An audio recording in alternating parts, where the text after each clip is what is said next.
মায়ের বুকে ঘুমিয়ে ঘুমিয়েও তোর নাম করি। তোর কাছে একটাই নিবেদন সখা, ঘুমের মাঝে আমি তোর নাম করি। আজকের এই নাম করা তো আমার তখনই সার্থক হবে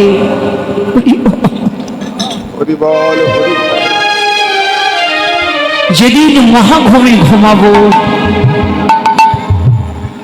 সেদিন যদি তোর নাম করতে পারি।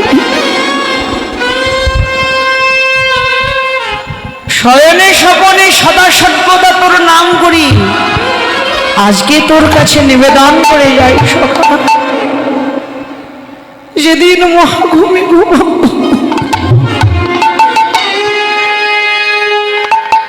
সেদিন যেন তোর এই নামটা আমি ভুলে না যাই।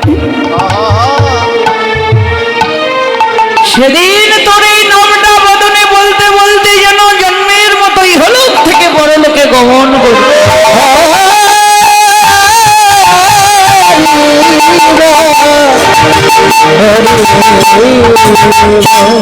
কানাই শ্রীরাম কথোপকথন করছে,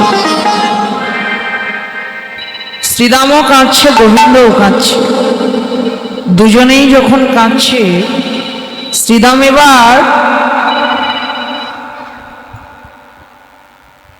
গোবিন্দের কাঁদা দেখে বললেন, আর কত দেরি করবি রে, আর দেরি না করে তৈরি হয়ে যা।